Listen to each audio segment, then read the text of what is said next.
जैसे जैसे चुनाव नजदीक आ रहा है, विरोधी दलों के नेताओं की बौखलाहट बढ़ रही है। एंटी मोदी मोर्चे के सहयोगी डीएमके के नेता ए राजा ने फिर प्रभु राम के बारे में जहर उगला। ए राजा ने भारत को राष्ट्र मानने से इनकार कर दिया। कहा कि अगर बीजेपी भारत माता की जय का नारा लगाने को कहती है तो बिल्कुल नहीं लगाएंगे, क्योंकि भारत कोई देश नहीं है, कोई राष्ट्र नहीं है। ये तो राज्यों का एक समूह है और हर राज्य अपने आप में एक राष्ट्र है। अगर आप कहेंगे कि ये आपके ईश्वर, आपकी भारत माता की जय, तो हम उस ईश्वर और भारत माता को कभी स्वीकार नहीं करेंगे। तमिलनाडु कभी स्वीकार नहीं करेगा। अब ये कहेंगे कि हम सब राम के दुश्मन हैं। क्या विरोधी? मुझे तमिल वासगम सिखाया गया है। मैं भगवान राम या रामायण को नहीं मानता। जो कम रामायण में है वो आपको बता रहा हूं। वो सिर्फ 4 ही भाई थे। राम ने एक दलित को, एक वानर को अपना भाई बनाया। यही रामायण है जो मानव कल्याण की बात करती है। आपके जय श्री राम पर मैं थूकता हूं। ए राजा का ये बयान 3 मार्च का है, लेकिन इसका वीडियो अब सामने आया। इसके बाद इस पर चर्चा शुरू हो गई। देश भर के लोगों ने नाराजगी जाहिर की। बीजेपी ने भी डीएमके के नेताओं से जवाब मांगा। ए राजा के बयान पर कांग्रेस ने अपना स्टैंड साफ किया। पूर्व केंद्रीय मंत्री रविशंकर प्रसाद ने कहा कि अब सोनिया गांधी, राहुल गांधी और मल्लिकार्जुन खड़गे को ये बताना चाहिए कि क्या उनको ए राजा का ये बयान कबूल है। ये महाशय वही है जो 2G घोटाले में भयंकर आरोपी थे। मेरा सवाल यह है कि ये टिप्पणी उनके एक नेता की है, इसके पहले स्टालिन की थी। वो एमपी भी है, संविधान की शपथ ली है। कांग्रेस पार्टी से पूछना चाहूंगा, राहुल गांधी से, सोनिया जी से, प्रियंका से, खड़गे साहब से, आप इसको सही मानते हैं? लेकिन ये जो शब्द we are enemies of Ram, क्या इससे आप एग्री करते हैं?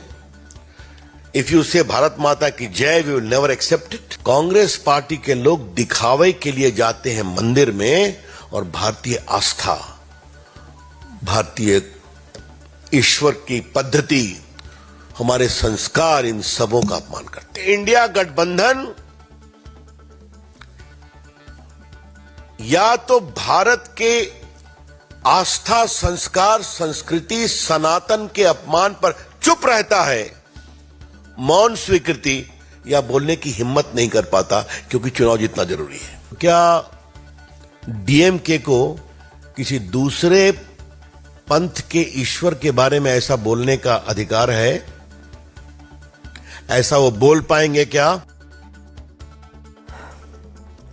लेकिन हैरानी की बात यह है कि ए राजा ने सिर्फ भगवान राम का अपमान नहीं किया, सिर्फ हिंदू और हिंदुत्व पर हमला नहीं किया। उन्होंने देश की संप्रभुता पर, राष्ट्र की परिकल्पना पर भी सवाल उठाए। ए राजा ने कहा कि बीजेपी भारत माता की जय का नारा लगाने को कहती है, पर वो कभी ऐसा नहीं करेंगे। अगर कोई जबरदस्ती भारत माता की जय का नारा लगाने का प्रेशर बनाता है तो तमिलनाडु की जनता इसे कभी स्वीकार नहीं करेगी।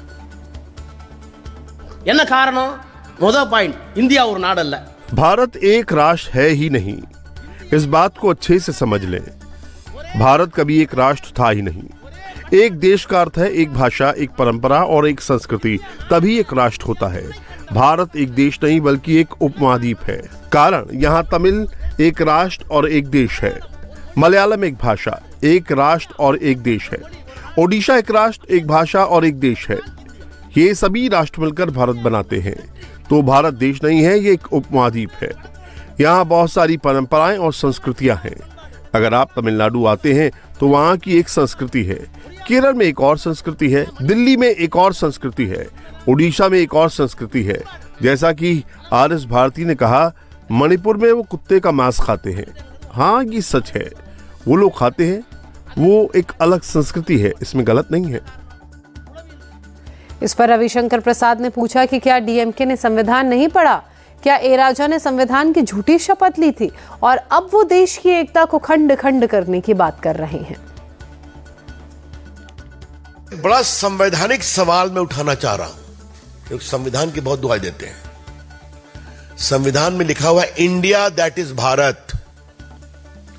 भारत को एक संवैधानिक एकता संविधान में दी गई है और जितने भारत के स्टेट्स हैं उनका नाम उसमें है, जितने भारत की भाषा है उनको विशेष दर्जा दिया गया है। तो यही तो विविधता में एकता का मूर्त रूप संविधान में है।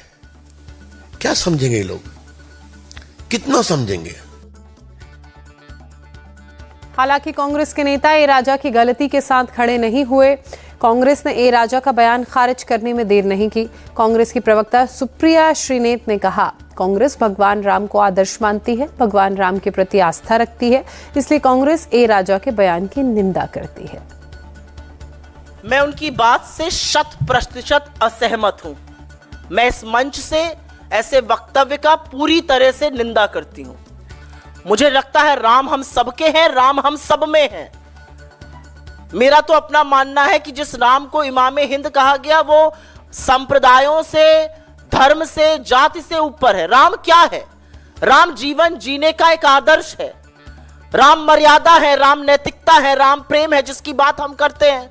मैं पूरी तरह से इसकी निंदा करती हूं। ये उनका अपना वक्तव्य हो सकता है, मैं इसका कोई समर्थन नहीं करती हूं, पूरी तरह से निंदा करती हूं और मुझे ऐसा लगता है कि लोगों को संयमित होकर बात करनी चाहिए। वहीं तेजस्वी यादव ने ए राजा के बयान के विवाद में पड़ने से इनकार कर दिया। कहा कि ए राजा ने जो कुछ कहा वो उनकी अपनी राय है, आरजेडी उससे सहमत नहीं। ये उनका व्यक्तिगत बयान है, ये हम लोगों का नहीं। कांग्रेस और उसकी सहयोगी पार्टियां ए राजा के बयान से पलड़ा झाड़ने की कोशिश कर रही हैं, लेकिन भगवान राम के खिलाफ ए राजा के बयान पर सियासत इतनी आसानी से खत्म होने वाली नहीं है। अब तो संत महात्माओं ने भी ए राजा के बयान पर नाराजगी जतानी शुरू कर दी। जगत गुरु रामानुजाचार्य ने कहा कि दक्षिण भारत में सनातन विरोधी बयान देने की होड़ लगी है। राम के अस्तित्व से इनकार करने वालों को इस गलती का सबक जरूर मिलेगा। रामायण में लिखा है, बातुल भूत विवश मतवारे, ते नहीं बोलहि बचन विचारे। जो बातुल हो, जो किसी के वशीभूत हो, जिसको भूत प्रेत पकड़ लिया हो, वो होश में रहता नहीं है, बेहोशी में बातें करता है। उनको ये भी सोचना चाहिए कि सारा विश्व राममय है। जब तुम राम को नहीं मानते, देश को नहीं मानते, तो तेरे को कौन मानता है? ये भी तो सोचना चाहिए कभी कि हम नहीं मानते हैं तो भाई तेरे को कौन मानता है। तो ये विवादित बयान देने की एक जो है होड़ सी लग गई है और दक्षिण भारत में तो ये इसकी परंपरा है, रावण की परंपरा है। रावण राम जी को सामने देखता था, फिर भी कहता था कि हम नहीं मानते इसको। विवाद बढ़ा तो खुद ए राजा ने की पार्टी ने उनके बयान से पलड़ा झाड़ लिया। डीएमके के प्रवक्ता ने कहा कि अपने बयान पर ए राजा ही सफाई दे सकते हैं, पार्टी को कुछ नहीं कहना। I don't know what Raja spoke, but still, I think the Raja will reply to that. I am not the right person because I don't know what is in the mind of Raja.